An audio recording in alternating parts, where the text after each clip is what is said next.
Hello guys, welcome back. We're at Brighton Electric Studios again, and it's another point of view video, sorting out their drums and looking after their drums.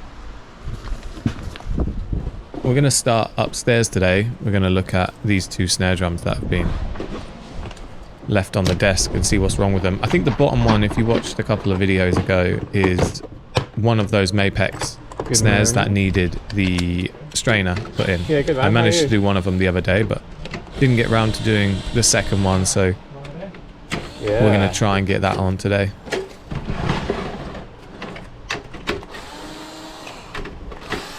This top snare just has a blown out reso head, as you can see.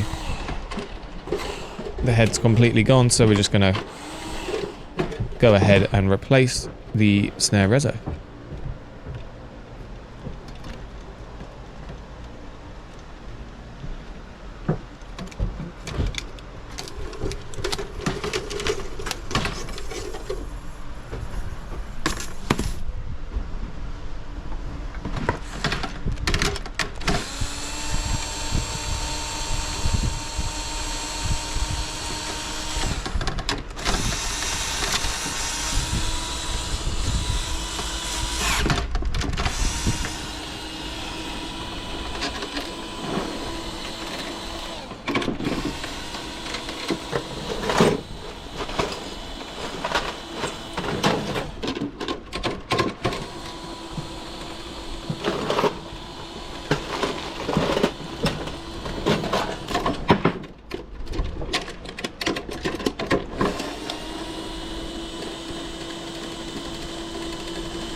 So now the hoop's off, I'm just going to go ahead and give the drum a little clean, make sure everything else is alright.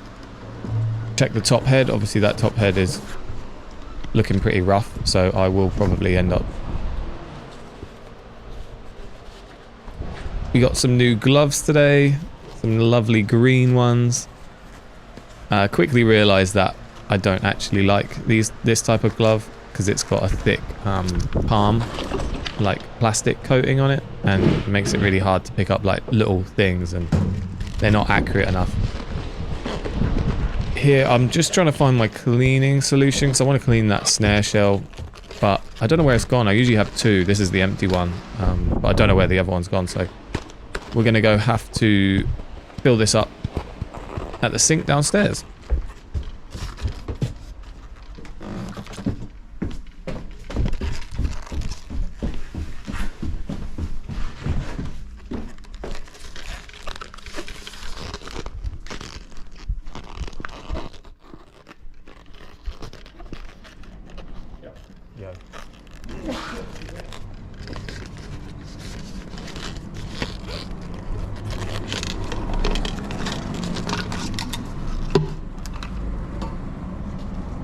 Here we are, the trusty fairy liquid and water combo. I don't know how to work this sink.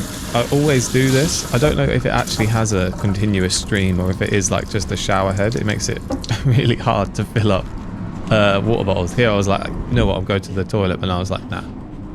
I think that's a push one, so I'd be forever pushing it in and leaving it. So we're gonna have to watch this painful moment of trying to fill up this bottle on this type of tap.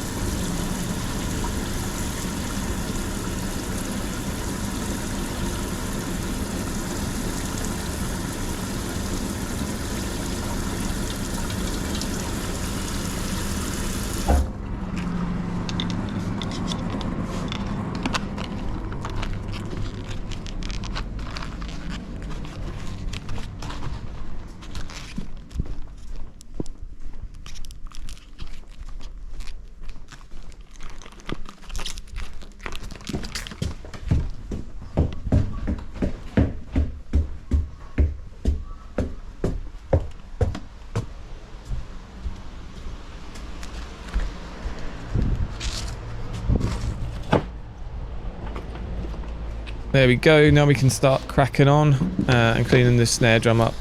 Another stage custom Yamaha.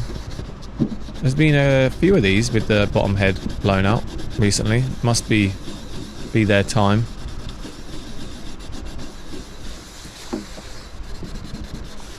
Trying to see if I can resurrect this top head at all. Try and make it look good or not. I find these Evans with the dot, because it's got like a chrome sort of, I don't know what it is actually, but it's like a shiny coating on that dot. That starts to peel off first, which makes it look a little bit rough. But if it's all peeled off, it actually looks okay. It's just it obviously does it in different times from being hit with a drumstick, not always in the same spot. I do like those frosted heads though. They've grown on me quite a lot since being at Electric, since they've been our sort of go-to snare drum head. I might try some out on my toms to see if they sound any good. I'm assuming they're like the normal EC2s, or like the clear EC2s, just like in between the coated and the clear. But I'm not 100% sure on that. They might be more like dead than the coated, I'm not sure.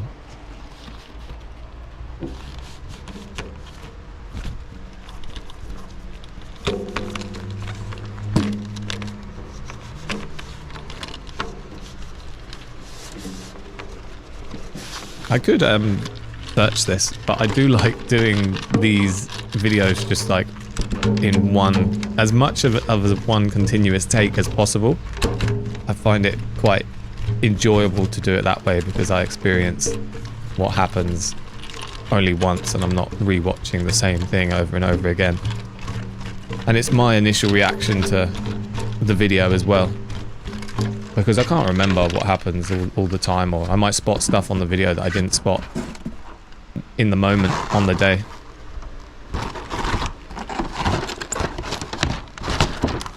This is the new reso head and the new snare side.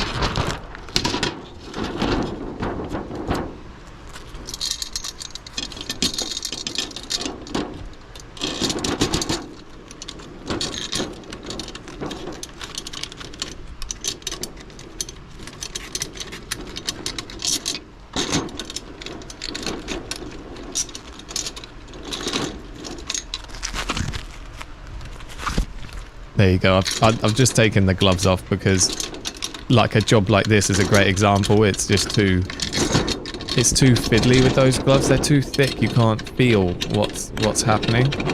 So I think I leave them off for the whole day now.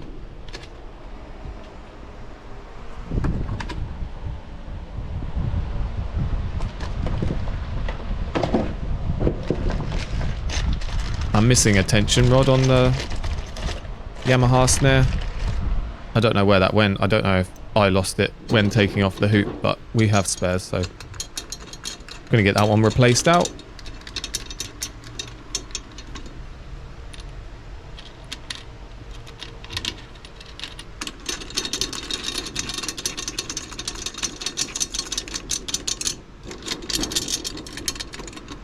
So I'm just gonna get all these finger tight now, so we can get to tuning the bottom head. We had a really interesting visit from one of the Evans reps at my own studio, Groove Garden Studios, this week, and he was talking about the level 360 on the Evans heads. So that's sort of where the collar meets the head, if that makes sense. You know, where it curves over the hoop. Sorry, not the hoop, over the shell. And it negates, I didn't realize this, negates the need to sort of push and seat the drum head, which is really cool actually. And he also gave us, he was really nice, he gave us a Evans drum key, which is very cool. I'm excited to use it on the channel,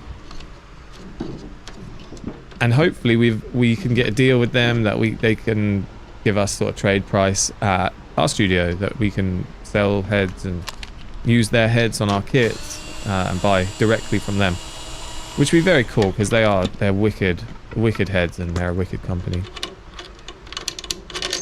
But I just realized this tension rod is a little bit crunchy as it's trying to go in, so I'm just gonna use a bit of Vaseline to help the thread go in smoothly. think there's a few like that on this drum, or it could be the next drum, I'm not sure, but we use the Vaseline quite a lot today.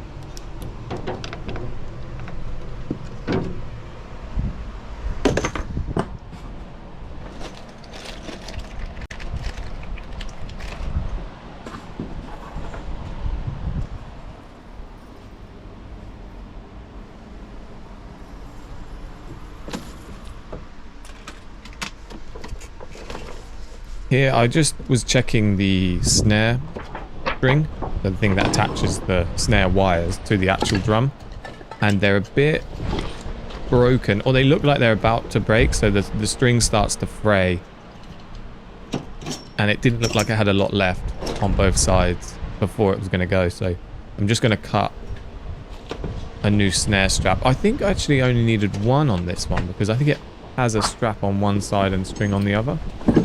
I'm not 100% sure. Can we see? Yeah, we can. Yeah, so it's got a strap on one side. You can see the Pure Sound strap there, sort of floating next to the snare drum. But the other side was string. So I'm just going to cut a new snare strap out of an old drum head. You can do this with any clear head, or coated really. It doesn't really matter, as long as you cut it thin enough. So there I was just sizing it up with the actual snare Pure Sound strap. I think I found a couple of those later in the day, so I didn't actually need to do this. I think there was a couple in that drawer. I couldn't see any up on the snare wire shelf. So I sort of gave up pretty quick. If I looked a little bit harder, I could have found the strap. But alas. There's a couple of fresh snare wires up there though, so it's probably good for me to be resourceful, use a strap where you can, and save the Pure Sound actual straps for a fresh set of snare wires in the future. Every time I change snare wires over, I generally keep the straps as well. It's just I'm not the only one that changes snare wires. As you can imagine, like, I'm only here one day a week, so if a snare wire goes or a snap breaks or something happens during the week, the staff at Brighton Electric can all change snare wires, so they'll jump on and change them. And then I don't know where the straps go. They're probably downstairs actually by the till a lot of the time, or they get reused. But I seem to find a lot of mismatched straps and string and stuff, so they obviously do get lost.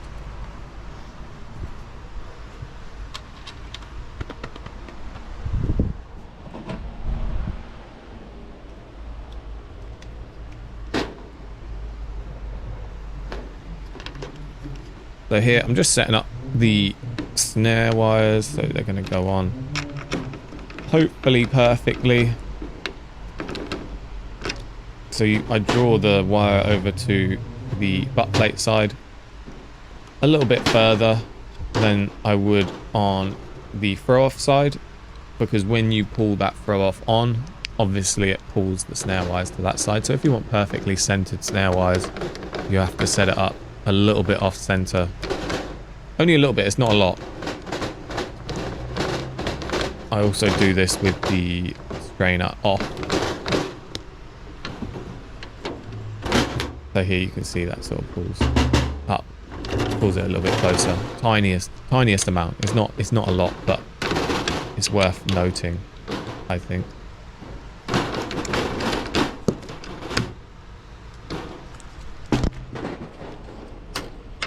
So it's looking good. I'm just going to tighten everything up.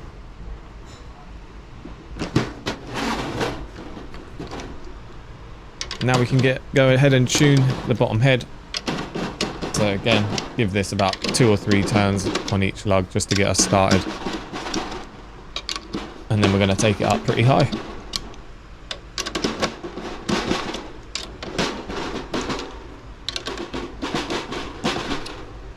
Again, we'll see if the Evans key replaces the Tama key. I've got 2 of these now because I actually found one that I lost. So I've got a few of these Tama keys, and I do love them. I think they're great. They're like more of a multi-tool because they've got the screwdriver and Allen key bits.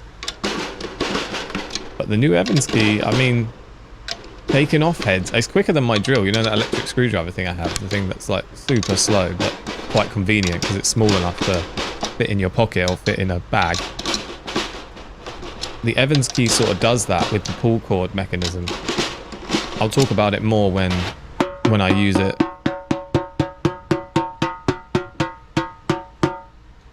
Here we're pretty high on this bottom head. I think the sound of a timbale is what I go for. I think I remember Benny Grepp saying that in one of his videos. I think he did a cool snare drum tuning video on YouTube, and he said one of the most common mistakes when people tune a snare drum is having the bottom head not tight enough. So he was like, you need to take it up to that point where it's like really pingy. And basically, yeah, sounds like a timbale, that's what we want. Here I was thinking the snare wires were sounding super weird. And they were, to be fair. I think they were just choked. And I think the top head gets to a point where you're like, it's a bit low all over.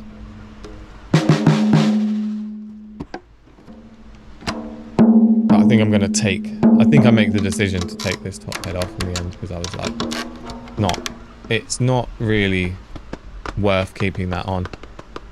But as you can see, I haven't really got much to choose from. I've got a couple of 14s left, but they're used 14s, so they're not gonna be great.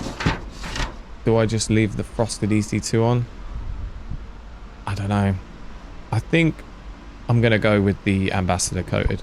It won't last as long, but I think it will sound better in the long run. As you can see, this one's being really used, but we're going to try and tune this one up again. But I think I settle on changing it out.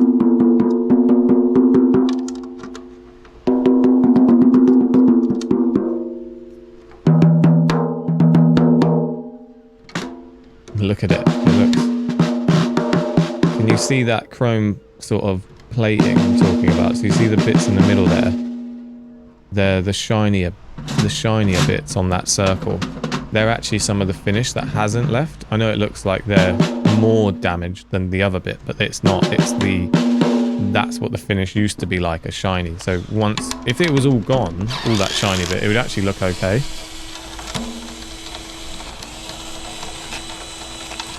And I don't know what the shiny bit's for. It must be for protection or like durability. I can't imagine it's for sound. Again, I should really look this stuff up.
Going to clean the hoop so nothing's touching the drum head. Now this one was super crusty on the top. I think most of these needed something. I haven't seated that rim properly. Here I think I started to think, why have I spent so long on this one drum? Like, I always get this thought when I'm at the studio, like I'll be there and I'll be taking my time and going quite slowly, and then it's like, you're like, why have I taken 30 minutes on one snare drum? Because obviously in the building there's like 30 snare drums, right? That will need probably something. So trying to split it so you have time to look at all the rooms, look at all the kits downstairs, but also fix all the broken stuff can be a bit of a challenge. I do this all within 3 hours as well in the morning, so I don't manage to do all of the rooms every week, but I do them on a rota basis. So the rooms downstairs get done 1 week, and then the rooms on the second floor, or the first floor, sorry, will get done another week. And then before I do the rooms, I generally do most of the fixing.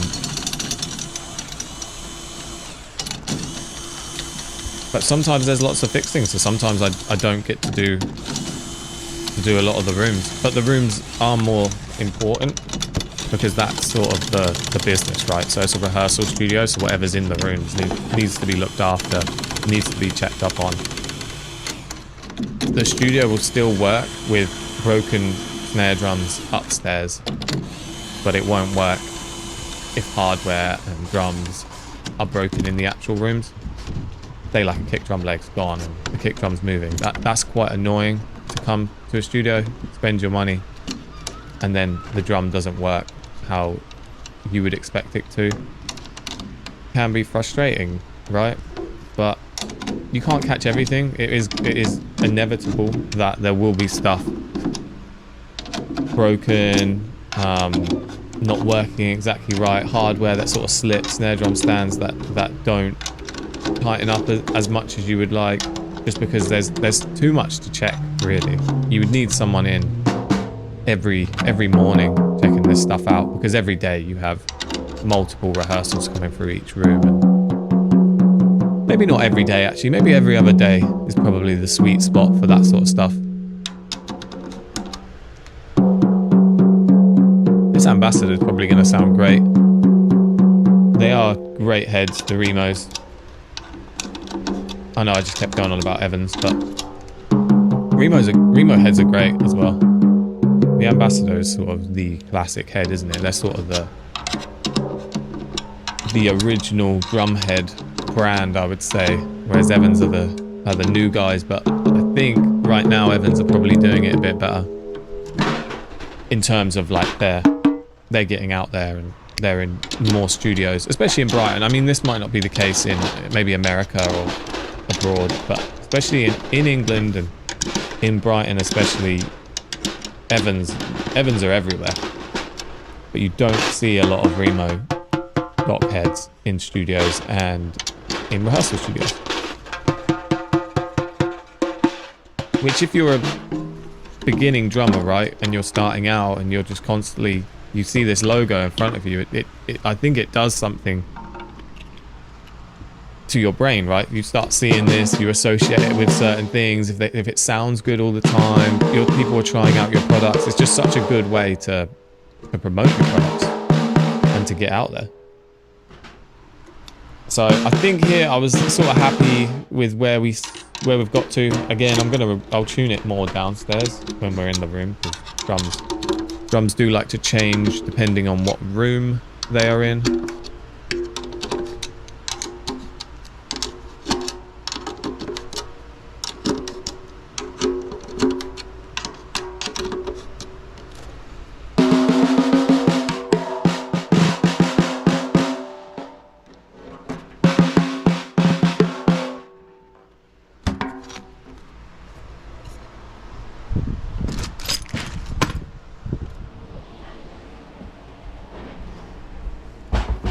Alright, wicked. One down, one more to go. I was quite happy I found a use for that straight edge or ruler thing. That's been hanging up there forever and I haven't really used it, but who would have thought? It's great for cutting snare straps out of old heads. You want a straight edge.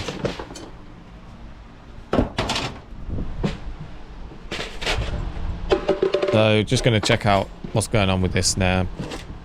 I know it's the snare strainer because I did one of these a couple of weeks ago. which went a lot easier than this one actually. You know how I said, so we buy the same stuff because it's easy to fit, because all the holes are pre-drilled and it just goes straight on and you can throw it back downstairs. This didn't happen with this drum. I don't know what happened with this snare strainer. It might be because they're cheap, like the actual strainers and the parts we buy to fix these are fairly cheap, to be fair. So it might just be a case of factory. They're not all the same from factory, but this one didn't want to fit, which you'll see in a minute, which is very annoying because that means I have to drill extra holes, which I like to avoid if I can.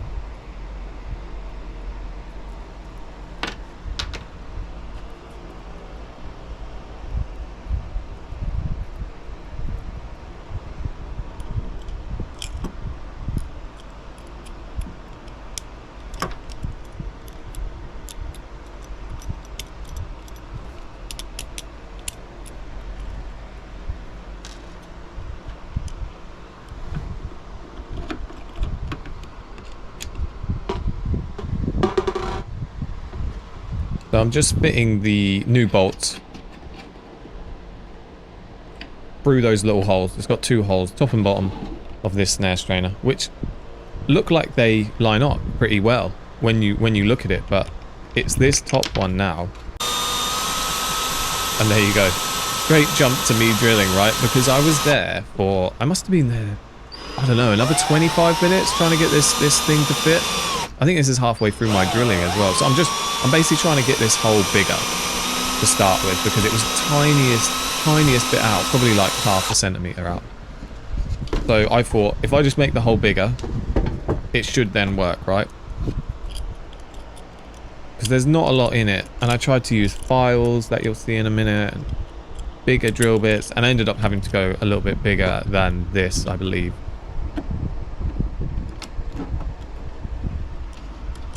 Unless this is the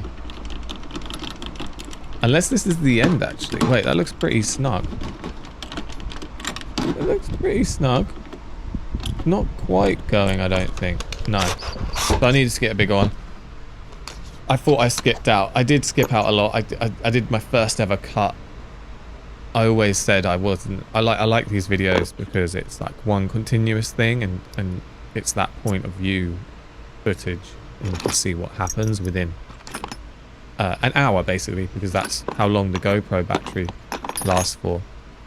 There or thereabouts. Sometimes it doesn't last as long because it gets pretty hot. At the minute, it's really hot in England, so getting even hotter. This is where I use a quite a bit bigger, so you can see it starting to do. And I try and go quite slow with all the drilling of drum shells. I don't if any of you have tried to drill drums before. If you try and push and go too hard, you will just blow the back out of the wood. So you really just got to let the drill bit do the work and try and limit the damage on the inside of the shell.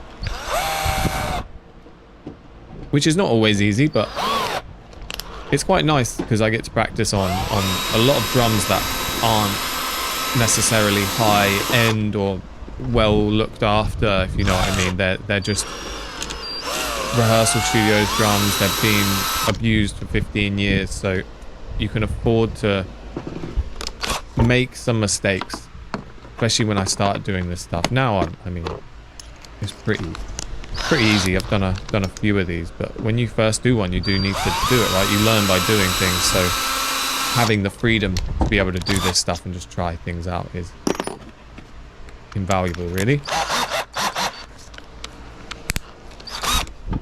So I'm trying out all different bits. I'm actually drilling out the bottom hole as well, because again, like I said, there's not much in it, so I'm just trying to find a way to get it in.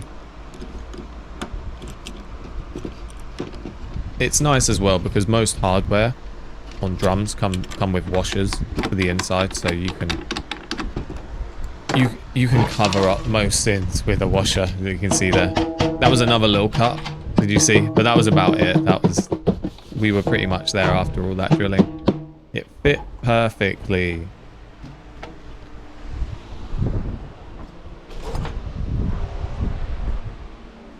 Which is funny because I thought I literally did one 2 weeks ago and it was fine. It just went on straight away. Same drum as well. It was the Mapex Orion. Are they the Mapex Orions? I can't remember if they're the Orions or the Saturns. But same drum, same make, same throw off. And it didn't want to go.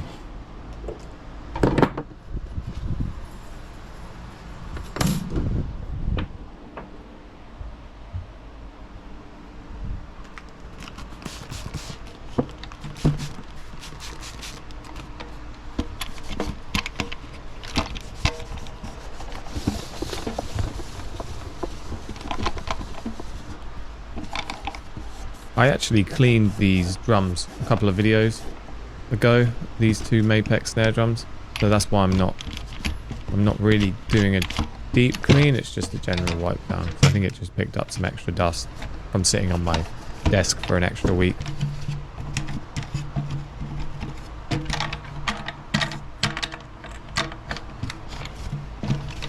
The amp technician for electric and the guitar tech also work in this same little bit, so there's always work going on and people making stuff and making dust.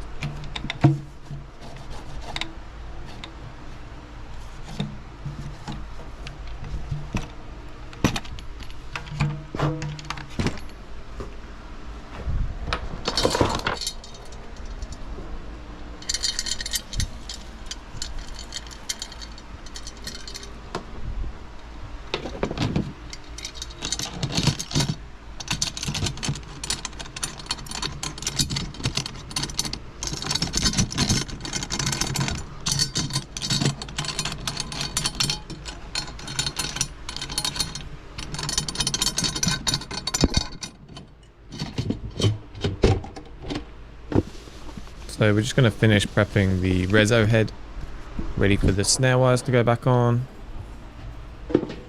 The snare string on this set of snare wires was okay, so we're just going to reuse the string. It's not your typical string, it's actually like nylon, it's like specialist string, so when I say string it's not like super flimsy, it's quite hard wearing. You're not going to snap it with your hands. Trying to get the knot undone on this end. That extra layer of security. You don't actually need the knot when you're pulling it into butt plates like this. But it's that extra level of security. You used to have to tie knots when you put it through. The old style strainers would have two little holes, and if you use those, you have to then tie a knot, right? So you've got your left piece of string going into the left hole, right piece of string going in the right hole on the strainer side, and then you would have to tie a little knot. There's a specific type of knot as well, actually. I'm not into knots, but there is I can't remember if it's called a loop knot or because you don't want to do just a normal knot, because the knot needs to get stronger as it gets pulled, right? Because the snare strainer pulls and you have a lot of tension. That happens.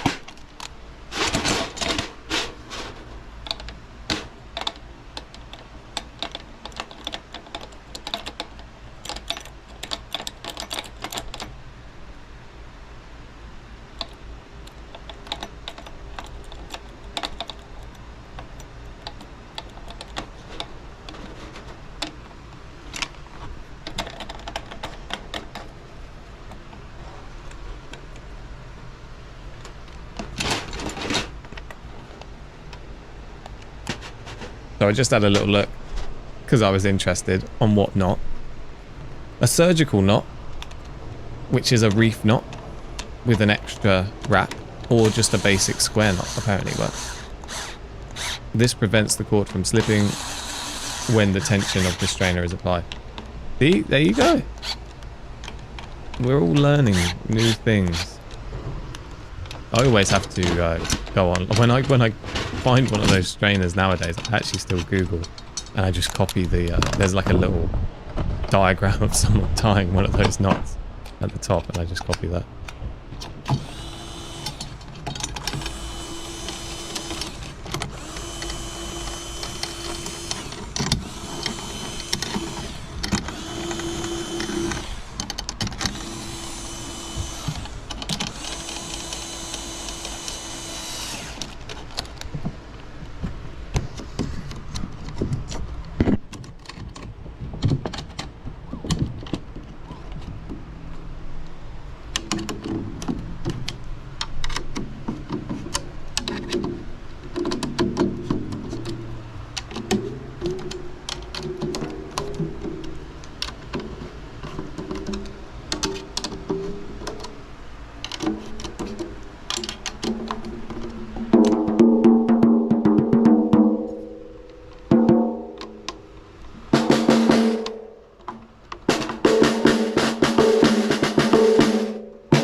Same again with this snare. We're just going to get it to a place where it sounds pretty good. And then downstairs whenever I use it, basically. Because it'll go on a shelf downstairs in the hallway for people to change out if they need to.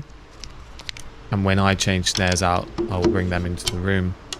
And then, yeah, tune them up then. There's no reason to change like the snares out for like sound preference really. There's a few, they're all the same really in terms of like how good they are. There's not really a standout snare drum that you're like, oh, I want to be in that room because it's got that snare. Most drummers bring their own snare because it's quite a personal thing. So if you're using the snares at the studio, they're all quite similar really. There's a Tama snare that I quite like. Got like a gold sort of finish on it. It looks pretty cool. But again, it doesn't sound like any better than the rest.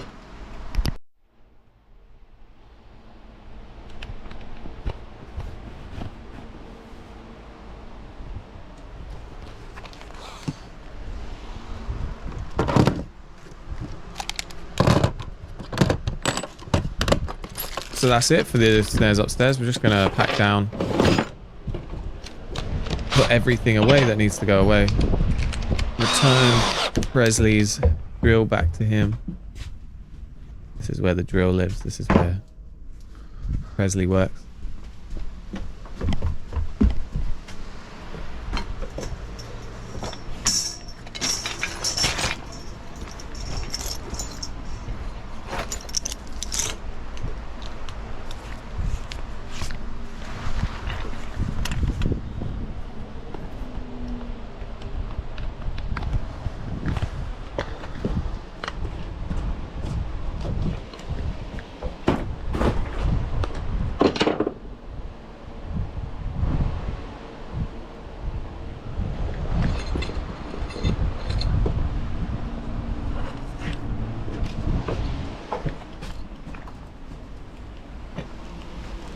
Gonna take these 2 snare drums down with me as I go.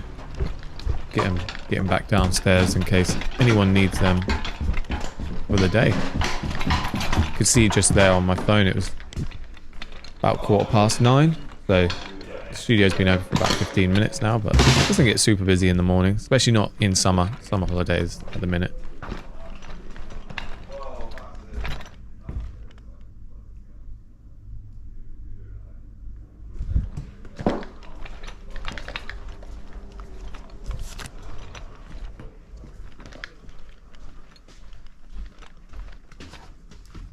No idea why this room... You walk in, right? The snare's upside down. I get it. That's probably someone replacing their snare for that snare. But then the high tom is upside down. Now what is that about? And you can see there's dents in it. This is the stuff you got to try and make foolproof, right? You don't know what people are going to do to the drums in your studio. They'll be turning the toms upside down, playing all the reso heads, blowing them all out. And then you just have to replace them. I don't think that snare side head... I don't think the snare drum in this room, sorry, it was being played like that. I think someone just used their own snare drum. Has a cool orchestral head though on that snare drum, which is quite nice actually. Probably it's the only snare drum in the studio that has that. I didn't put it on there as well. I think it was just one that they had downstairs. It's wicked though. I love them. I haven't actually... It's one of my things I need to try and look into is using those orchestral coated heads as a reso head, because I think that snare drum sounds wicked. But again, I haven't really gone into changing reso heads. I've always sort of stayed the same, you know, because it's like you just think you buy the reso head, you buy the standard. I think Evans do like a tom reso, thin, it's clear. I've experimented with G1s and ambassadors as like a thicker sort of vintage vibe, so you've got the same top and bottom, so you can have G2 top, G2 bottom, or G1 top, G1 bottom. That gives you quite a cool tone, like sort of really warm and punchy.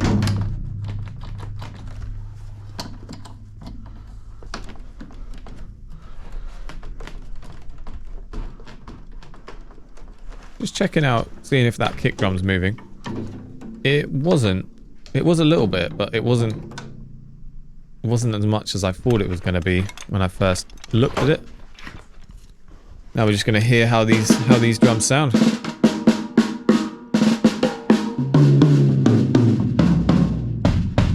They really don't sound bad, to be fair. They sound pretty wicked. They've all got the UV2s on them, so again, they're cleaned up really nice. You can see they're just like, they're wicked. They're clean. Looks great. Visually, you'll walk in and you'll sit down at this kit and it feels good straight away, you know? It's a small thing. Yeah, I've seen a bit of duct tape. I mean, whenever I see duct tape, it always fills me with dread because it's covering something or trying to fix something. But this was weird, actually. So it's missing its sort of grommet screws. So all of the tops of hardware, well, a lot. I don't think it's all of the brands, but a lot that we've got at the studio, they have these grommet screws, right? I actually showed you in a video before. So I showed you one that had come completely off. But this one was just moving around. So all you need to do is just tighten it with your hand, so it's super tight again, and then it doesn't move. That's it. They do have grommet screws, and I could have replaced the grommet screws, but they're pretty fine without. You just have to tighten them. Again, that one was the same. You saw me there. Just twist up the bottom. It's the same. It just became loose. You just need to screw it up. It really helps if you've got like a adjustable banner or something. I think I just checked my bag then to see if I had one on me, but I don't. So just tighten it with your hands, and it's fine. To be fair, it doesn't need tape. It's cool. It'll live.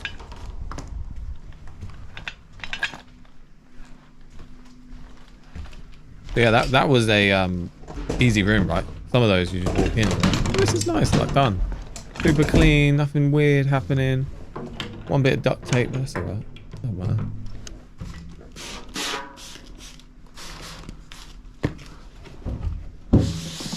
This is probably the cheapest room actually in the whole of the studio. As you can see, it's quite small. I think they get a lot of solo practice in here, or cheap band rehearsals. It does change depending on the room.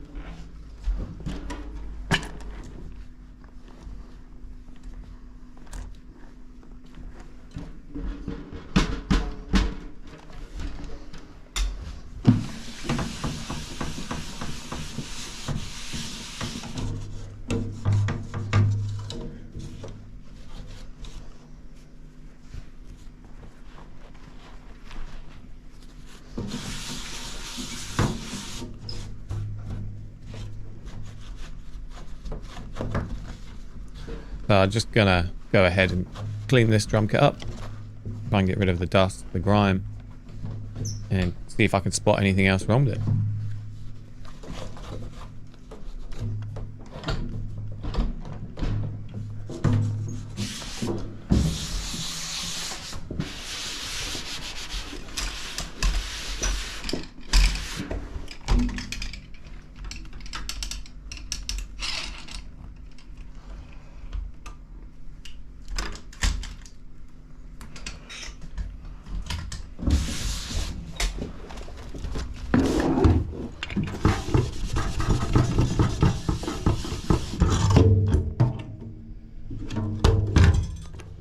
Did you just hear that, right? That rattle you just heard, the little metal rattle? This is what I'm investigating now. So I moved this drum and I heard like this metal rattle, which you don't usually hear when you move a drum around, believe it or not.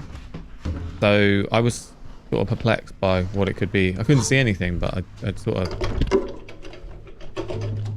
Yeah, just me trying to see if it makes the rattle, but it stopped.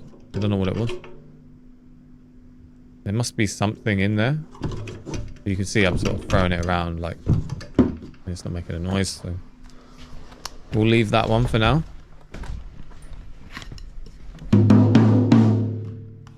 See how this drum kit sounds compared to the other one.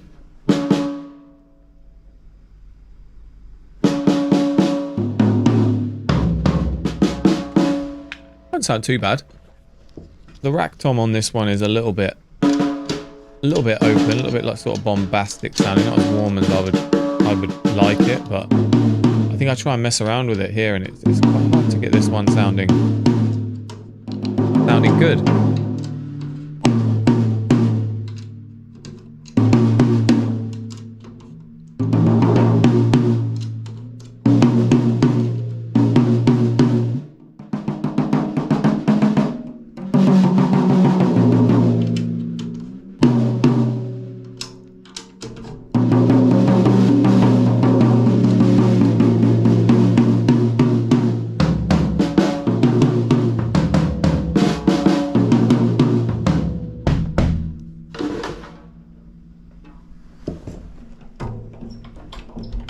I'm still not happy with the rack tom, so we're going to give it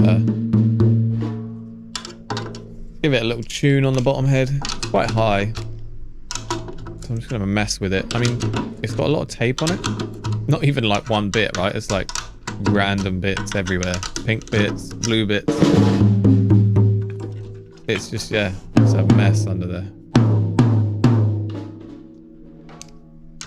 Funny when you've got a tom that's mounted off of a kick drum as well, like it changes drastically. So I could be holding the rack tom by the hoop, hitting it, and it's sort of ringing for ages and ages and ages. And as soon as you put it on the mount, it's dead. And it sounds weird. This one was more muted when I was holding it, and when I'd put it on the mount, that's when it sort of started to have a sound that I didn't want. That's what I was trying to get out of the drum. I think I make it sound better, but I can't remember. I don't think I was super happy with it when I left it, but it sounded better. In my opinion, anyway. There you go, I've had enough of some of that tape.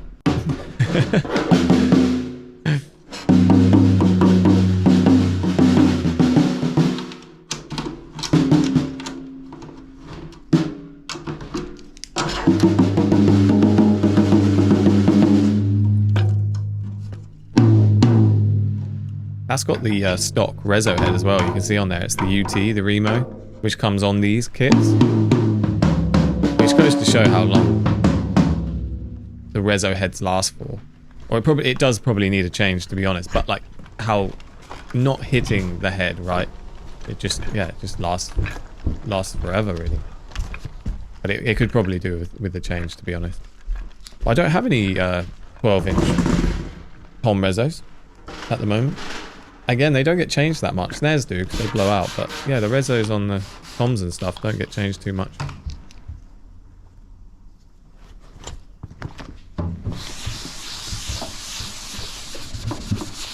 So in here we've got a nice Renown. There's a couple of these around the studio, which are cool.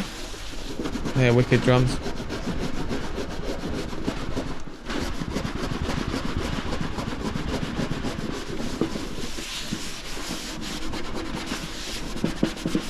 Clean this one up and then hear how it sounds. See if it needs anything done to it. You can see that high tom there was spinning when I was messing with it. A lot of these snare drum stands at the studio, the top screws on to the bass, which can be quite annoying because they unscrew it, and they'll unscrew all the way if you let them. So I sort of just see that one's doing it as well. Just see when I turn it to the left. So I sort of twist it with the drum on it because the basket's tight. That makes it super tight again. And then I move the drum back round. So I heard like a lot of snare rattle and something weird. And then you can see that top left, there's a split in the reso head. And that's going to need to be looked at. And that's going to have to be replaced. So I'm just going to take that out and replace it with one of the snares actually that we did earlier. So that gives me a minute to tune up one of those snare drums. This one probably won't get looked at today. This will be a next week fix. Just because I've got a lot more rooms to get through downstairs now. Oh, the chest cam is back. I know, it's I've released a couple on YouTube, but I'm not like, I wasn't super happy with them, but I keep releasing weekly just to get my get the flow up, try and get into a rhythm of doing stuff. I want to see my stupid bald head on it. Mate, you'll be on it. You'll be all over it, mate.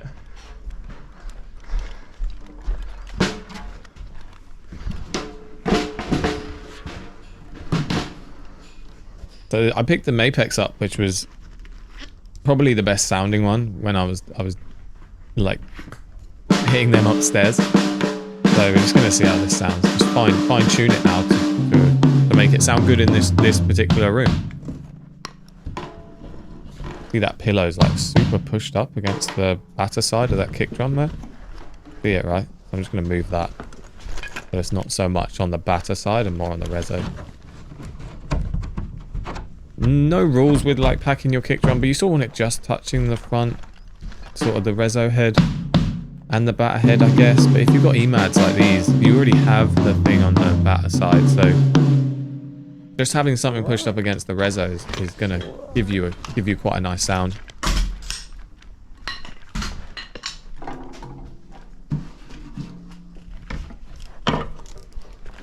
Again, this kit sounded pretty good. Like, it sounded solid. These kits down this end of the hallway have been surprisingly sort of work-free.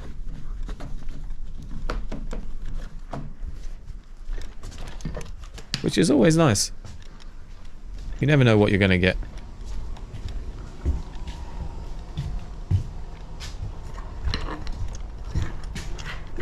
That was Corin, who I was speaking to earlier. You could probably hear it on the actual video.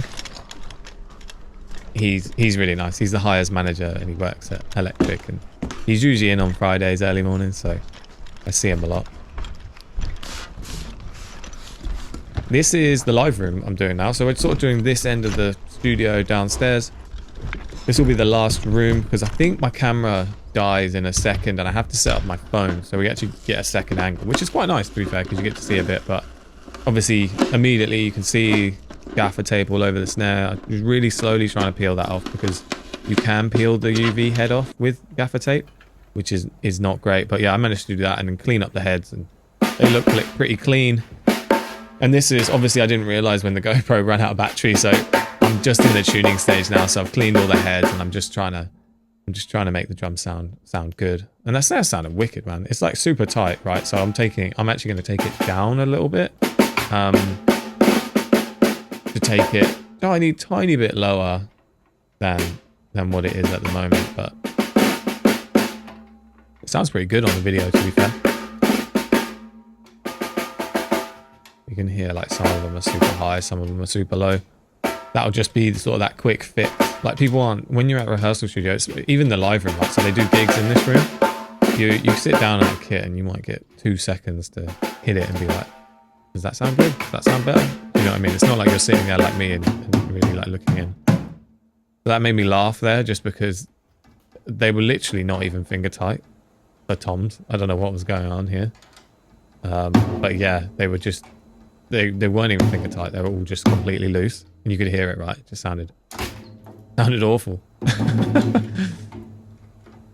Maybe they were doing something. You don't know. Do you know what I mean? Maybe there was like a gate put on the mics when it was mic'd up, or I don't know. You don't know like what happens during the week or the weekend before, because obviously I come in Friday, so they might have a gig Friday, Saturday, and then something in the on the Sunday. So the amount of times this kit will get changed out and tuned and messed with it can be quite a lot.